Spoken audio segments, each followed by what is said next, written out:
Friends, YS Jagan అనే వ్యక్తి ఎప్పుడూ నిందితులకి దోషులకే మద్దతుగా నిలుస్తూ ఉంటాడు. ఈ మాట నేను ఇవాళ చెప్తుంది కాదు, చాలా కాలంగా ఇదే మాట చెప్తున్నాను. ఈ రోజు అది మళ్ళీ నిజమని రుజువైంది. ఎలాగంటే రేపు జగన్మోహన్ రెడ్డి శ్రీకాకుళం పర్యటనకు వస్తున్నాడు. దేనికి అనుకుంటున్నారు?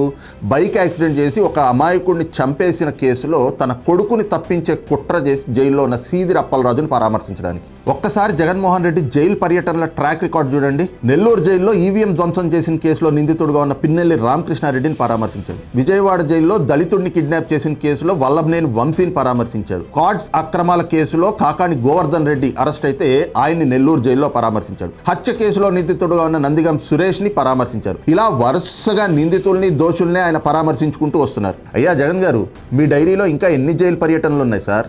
ఇప్పటికే రాష్ట్రంలో అనేక మంది జైలర్లు మీరు వాళ్ళ జైలుకి ఎప్పుడు వస్తారా అని చెప్పి 1000 కళ్ళతో ఎదురు చూస్తున్నారు. కాస్త లిస్ట్ ఏదో బయట పెట్టండి. సరే కానీ జగన్ గారు, మీ పార్టీ నాయకుడు కాబట్టి అప్పలరాజును పరామర్శిస్తారు. కానీ ఆయన కొడుకు కారణంగా ఆయన చేసిన కుట్రల వల్ల దిక్కు మొక్కు లేకుండా ఈ రోజున రోడ్డును పడ్డ ఆ నిరుపేద దానయ్య కుటుంబాన్ని పరామర్శించరా? అన్యాయం అయిపోయిన ఆ కుటుంబానికి మీ పార్టీ తరఫున కానీ అప్పలరాజు తరఫున కానీ నష్టపరిహారం ఇచ్చి ఆదుకోరా? ఇదేనా మీ ప్రజాస్వామ్యం? ఇదేనా మీరు చెప్పే న్యాయం?